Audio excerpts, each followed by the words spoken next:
শক্তি অর্জন করতে সময় লাগে, কিন্তু যখন শক্তির অভিমান অহংকার হয়ে মনে প্রাধান্য পায় তখন তার ক্রোধ বাস্তবায়িত হতে বেশি সময় লাগে না। মহারাজ জনকের আমন্ত্রণ লঙ্কায় না পৌঁছনোয় রাবণ অপমানিত বোধ করেছিল, আর এই অপমানের জন্য ওর ক্রোধ আর অভিমানকে চরম সীমায় পৌঁছে দিয়েছিল। তারপর রাবণ এটা ভাবতে শুরু করলো যে এই অপমানের প্রতিশোধ কি করে নেওয়া যায়। অন্যদিকে ভ্রাতাশ্রী রাম আর লক্ষ্মণ সেই বিশেষ মহর্ষির সাথে মিথিলার জন্য প্রস্থান করেছিলেন।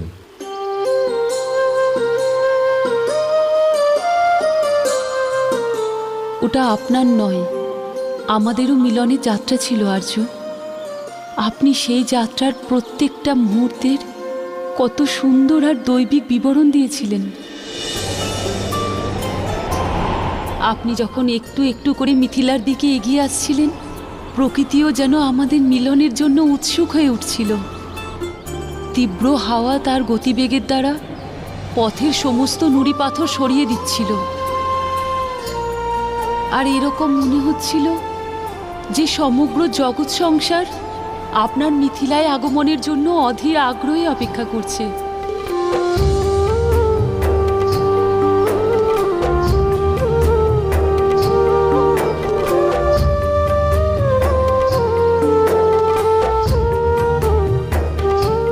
ভ্রাতা শ্রী রাম তো তাঁর গুরুর আদেশে মিথিলায় যাচ্ছিলেন, কিন্তু দেবী সীতা উনি তো তার স্বয়ম্বরের জন্য খুবই উৎসাহিত ছিলেন। ওনার মনে প্রশ্ন উদয় হচ্ছিল, কে হবে স্বয়ম্বরের পরীক্ষায় উত্তীর্ণ আর হবে ওনার জীবন সাথী? শ্রীরাম।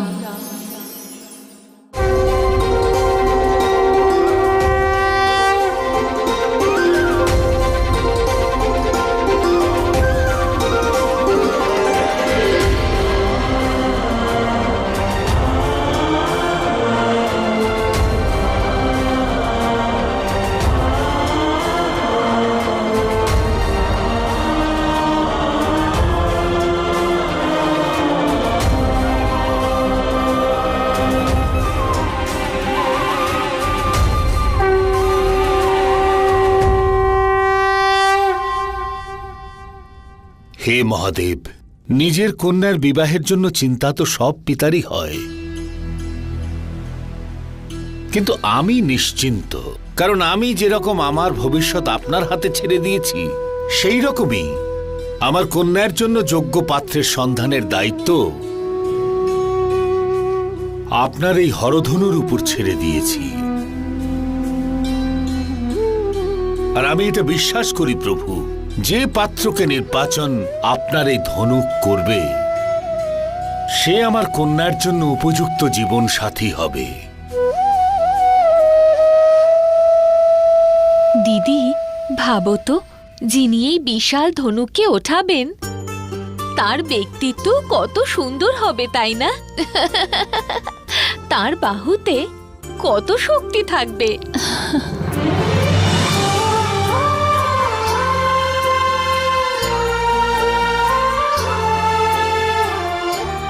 যে ব্যক্তির কাছে এই ধনুক সামলানোর শক্তি আছে তার প্রতি পদক্ষেপে কতই না আত্মবিশ্বাস আছে।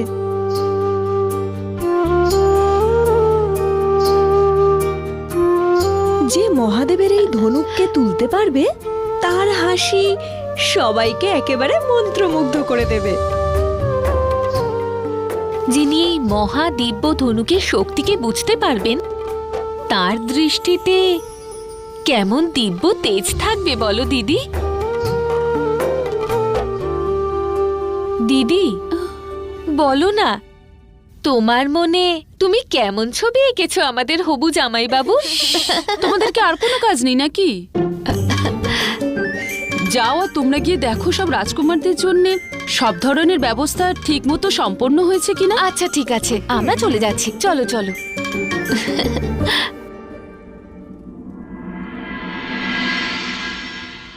পিতা,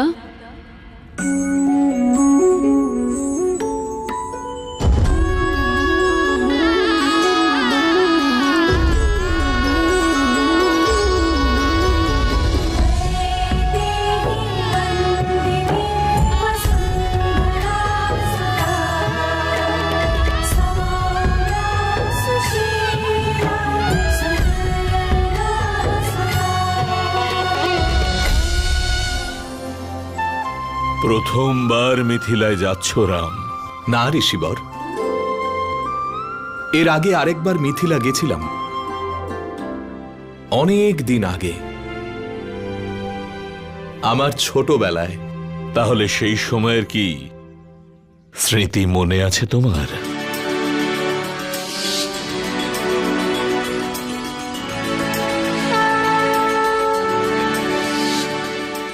হ্যাঁ ঋষিবর, একটা বিশাল আর দিব্য শিব ধনুক, সেই স্মৃতি আমি কিছুতেই ভুলতে পারি না। তোমার স্মরণ শক্তি খুবই তীক্ষ্ণ রাম। আজ আবারও তুমি ওই দিব্য ধনুকটি দর্শন করবার আবার সুযোগ পাবে রাম।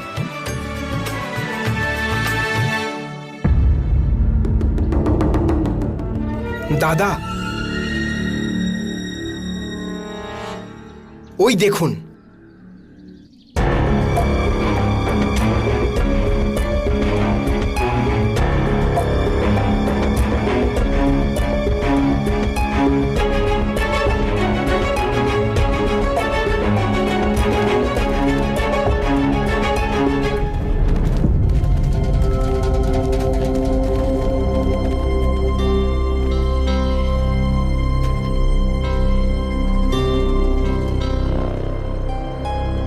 দেখে মনে হচ্ছে যেন বহু বছর ধরে এখানে কেউ থাকে না, আবার এরকমও মনে হচ্ছে যে বহু বছর ধরে এখানে কেউ আছে।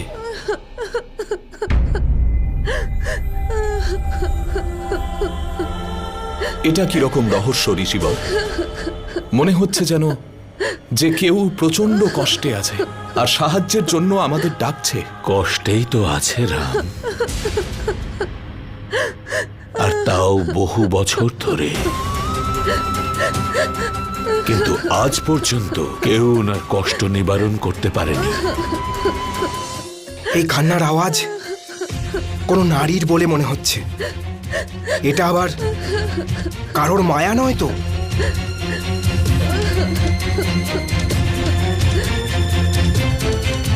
কিন্তু ঋষিবর, এ কার ক্রন্দনের স্বর? প্রতিটি ক্রন্দনের পেছনে একটি কাহিনী থাকে রাম, আর সেই কাহিনী জানা প্রয়োজন, যেটা কখনো কারুর সুখকর জীবনের বাস্তব ছিল।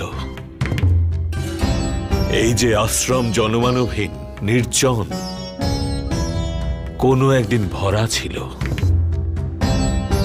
খুব সম্মানের সঙ্গে এখানে মানুষজন মাথা নিচু করে আসত। এটা শুধু আশ্রম নয়, ঋষি গৌতম আর তার স্ত্রীর সুন্দর সংসার ছিল এখানে।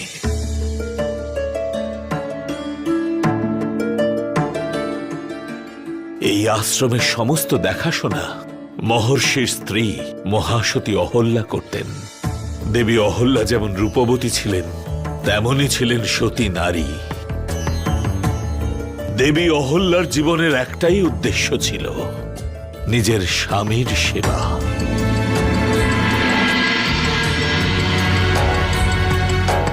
কিন্তু তিনি নিজের দায়িত্ব পুরো নিষ্ঠা এবং শ্রদ্ধার সঙ্গে পালন করতেন।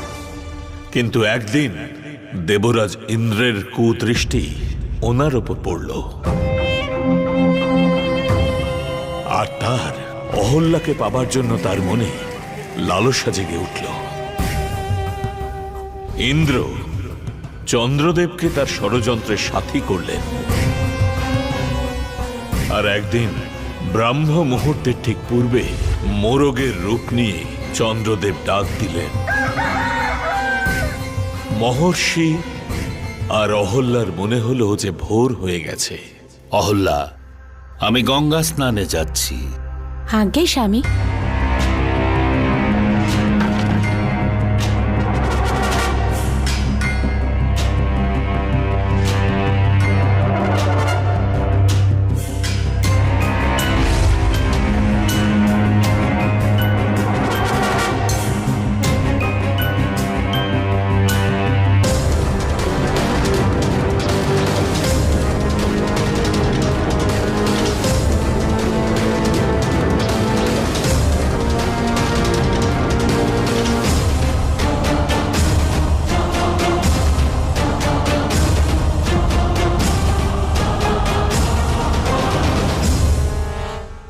স্বামী, আপনি এত তাড়াতাড়ি চলে এলেন?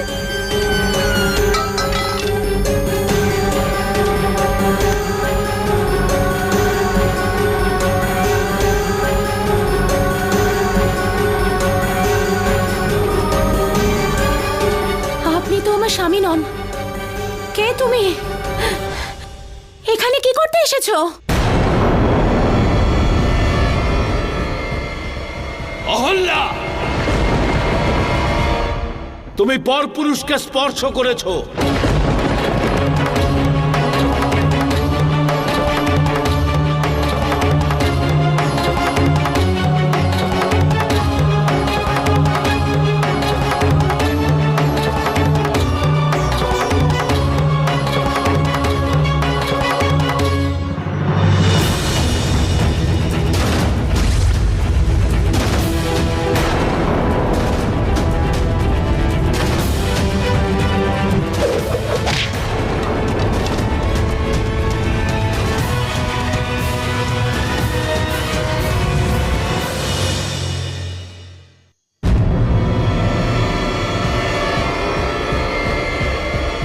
এটাই কুকর্মে লিপ্ত হওয়ার জন্য তোমার দণ্ড। এই কলঙ্ক স্থায়ী রূপে তোমার শরীরে থাকবে, আর সেই কারণেই চন্দ্রের ওপর আজও কলঙ্ক লেগে আছে। ক্ষমা, আমাকে ক্ষমা করে দিন। আমার বড় ভুল হয়ে গেছে। বুদ্ধি ভ্রষ্ট হয়ে গেছিল আমার, যে আমি আপনার স্ত্রীকে স্পর্শ করেছি। আমি আপনাকে কথা দিচ্ছি মহর্ষি, ভবিষ্যতে এরকম কাজ আর কখনো করব না। দয়া করে আপনি আমাকে ক্ষমা করে দিন। ক্ষমা ভুলের হয় ইন্দ্র, অপরাধের নয়। তুমি কামনায় অন্ধ হয়ে এতটাই পতিত হয়েছ যা তোমাকে তোমার পথ থেকে, তোমার কর্তব্য থেকে বিচ্যুত করেছে। যে কুদৃষ্টি নিয়ে তুমি আমার পত্নীর দিকে তাকিয়েছ, সেই অপরাধের দণ্ড তুমি অবশ্যই পাবে ইন্দ্র। মহর্ষি, ক্ষমা করে দিন আমাকে। আমি তোমাকে অভিশাপ দিচ্ছি। যেভাবে তুমি আমার পত্নীর দিকে কুদৃষ্টি দিয়েছ, সেই জন্য তোমার সমস্ত শরীরে সহস্র নেত্র হবে এই মুহূর্তে।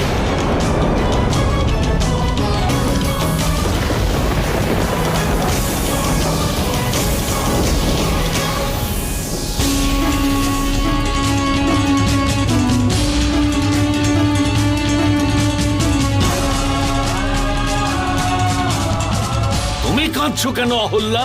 আজ এখানে যে ঘটনা ঘটেছে তাতে তুমিও সমান দোষী। তোমার মতো বিশ্বাসঘাতী স্ত্রী কখনো ক্ষমার পাত্রী হতে পারে না। তোমাকে অবশ্যই দণ্ড পেতে হবে। কিন্তু স্বামী, এতে আমার কি দোষ? আমি তো সর্বদা পত্নী ধর্ম পালন করে এসেছি, কখনো আপনার সাথে বিশ্বাসঘাতকতা করিনি। এ তো এই কুটিল ইন্দ্রের মায়াজাল ছিল, আপনার রূপ ধারণ করে এসেছে। একজন স্ত্রীর ষষ্ঠ ইন্দ্রিয় দ্বারা সে মুহূর্তে বুঝতে পারে কোন দৃষ্টিটা তার স্বামীর আর কোনটা তার নয়। একটা পাষাণের মতো তুমিও কি বুঝতে পারোনি যে এই স্পর্শ আমার নয়? সেই কারণে আমি তোমাকে অভিশাপ দিচ্ছি, এই মুহূর্তে তুমি পাষাণ হয়ে যাও। স্বামী, এটা আপনি করবেন না স্বামী। এতে আমার কোনো দোষ নেই স্বামী। আমার সাথে এই অন্যায়টা করবেন না স্বামী। আমায় ক্ষমা করে দেন স্বামী।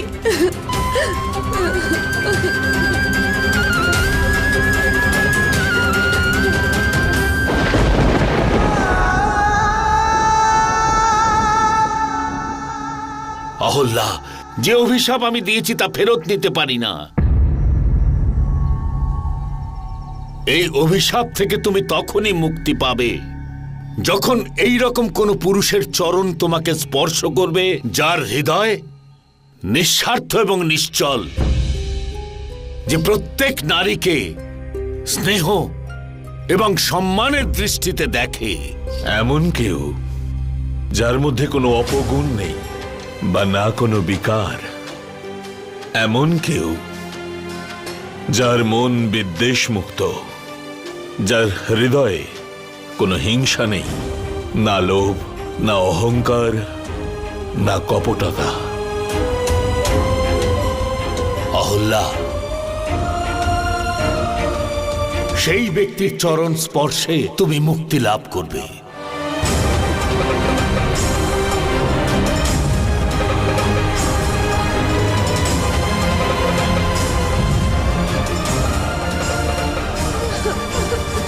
এই ক্রন্দনের স্বর অহল্যার রাম?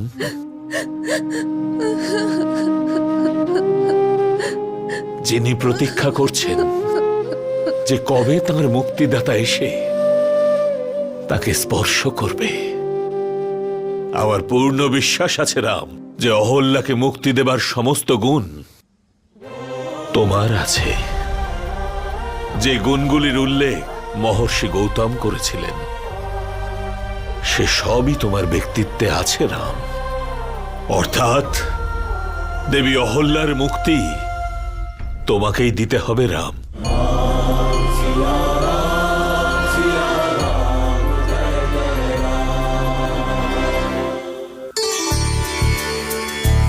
এবারে ঠিক আছে। আগে কেন খাচ্ছিলে না তুমি নন্দিনী? না খেলে কিন্তু তুমি দুর্বল হয়ে যাবে। দিদি, অন্তত আজকের জন্য তুমি নন্দিনীর চিন্তা করা ছেড়ে দাও। কেন? আর চলো গিয়ে দেখবে তোমার স্বয়ম্বরে সম্মিলিত হওয়ার জন্য একের পর এক সুন্দর বলশালী রাজকুমার আর মহারাজেরা আসছেন। আর হ্যাঁ, এদের মধ্যে যদি তোমার কাউকে ভালো লাগে তাহলে আমাদেরও বলো। হ্যাঁ, কিন্তু দেখো না। দেখলে দিদি, নন্দিনীও সেটাই বলছে যে ওর সেবা করা ছেড়ে তার কাছে যাও, যার সাথে সারা জীবন কাটাতে হবে। হ্যাঁ, চলো চলো, দেরি হয়ে যাচ্ছে। চলো চলে এসো।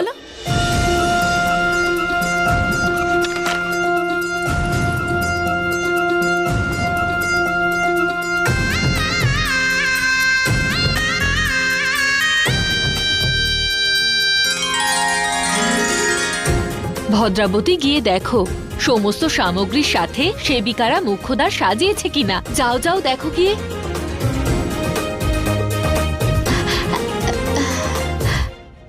সীতা, তুমি এখানে? এখনো তুমি তৈরি হওনি? আর যেগুলো বলেছিলাম সেগুলো হয়েছে তো? হ্যাঁ কাকিমা, করা হয়ে গেছে। আর দাসীদের হাতে যে সামগ্রী পাঠিয়েছিলাম সেটা মেখেছো নাকি? হ্যাঁ মা, ওটাও লাগিয়ে নিয়েছে।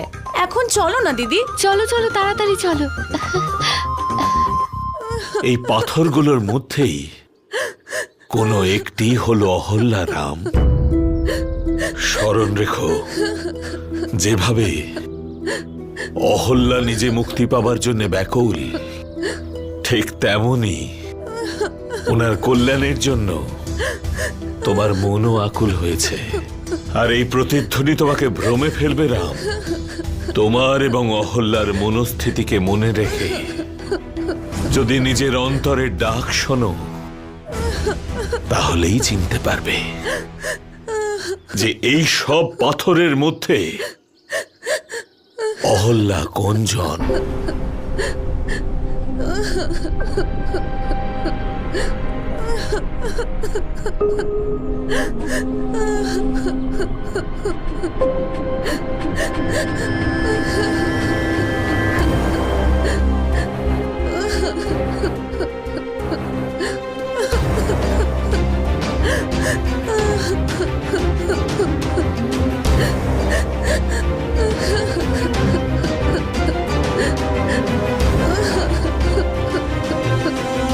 আমার প্রণাম স্বীকার করুন মাতা অহল্যা।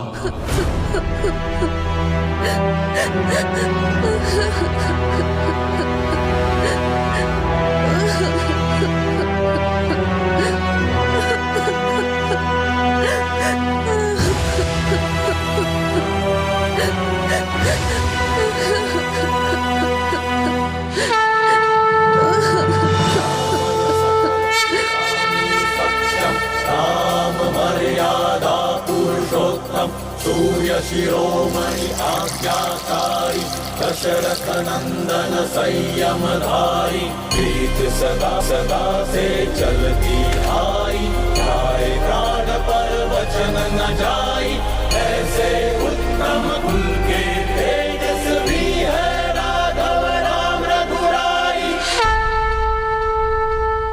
যদি আমি সকল নারীর মধ্যে মাকে দেখে থাকি, যদি আমার মনে কোনো দোষ না থাকে, যদি আমি আমার কর্ম আর ধর্ম সম্পূর্ণ নিষ্ঠার সঙ্গে পালন করে থাকি, তবে মাতা অহল্যা আপনার বাস্তবিক রূপ প্রকাশ পাবে।